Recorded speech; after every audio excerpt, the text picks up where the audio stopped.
Hi weavers, welcome to one India Telugu. ICC T20 ప్రపంచ కప్లో భాగంగా భారత్ పాకిస్తాన్ హై వోల్టేజ్ మ్యాచ్కు రంగం సిద్ధమైంది. ఈ మ్యాచ్పై నెలకొన్న సందిగ్ధతకు ఐసీసీ తెరదించిన సంగతి తెలిసిందే. బంగ్లాదేశ్కు సంఘీభావంగా భారత్తో మ్యాచ్ను బహిష్కరిస్తామని ప్రకటించిన పాకిస్తాన్ ఐసీసీ ఆంక్షలకు తలొగ్గి తమ నిర్ణయాన్ని మార్చుకుంది.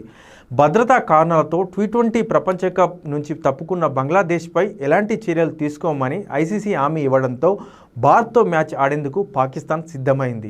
భారత్తో ద్వైపాక్షిక సిరీస్లను పునరుద్ధరించాలని ఈ సందర్భంగా పీసీబీ డిమాండ్ చేయగా ఐసీసీ దీనిని తిరస్కరించింది. తమ పరిధిలో లేని వ్యవహారమని, బీసీసీఐని ద్వైపాక్షిక సిరీస్లు ఆడమని ఆదేశించలేమని స్పష్టం చేసింది.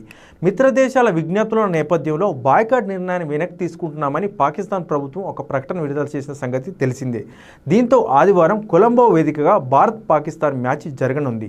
పాకిస్తాన్ బాయ్కాట్ డ్రామా నేపథ్యంలో ఈ మ్యాచ్పై సర్వత్రా ఆసక్తి నెలకొంది.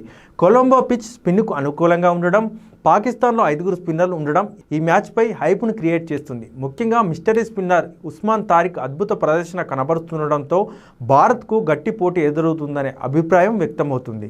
ఉస్మాన్ తారిక్ బౌలింగ్ యాక్షన్పై ఇప్పటికే చర్చ కొనసాగుతుంది. తన యాక్షన్పై ఇంతకుముందే ఐసీసీ క్లియరెన్స్ ఇచ్చినప్పటికీ కూడా చాలామంది ఉస్మాన్ తారిక్ బౌలింగ్పై అయితే భిన్నాభిప్రాయాలు వ్యక్తం చేస్తున్నారు. భారత మాజీ క్రికెటర్ వీరేంద్ర సెహ్వాగ్, అలాగే ఆస్ట్రేలియా మాజీ క్రికెటర్ రికీ పాంటింగ్ కూడా ఉస్మాన్ తారిక్ బౌలింగ్పై కూడా అభ్యంతరం వ్యక్తం చేస్తున్నారు.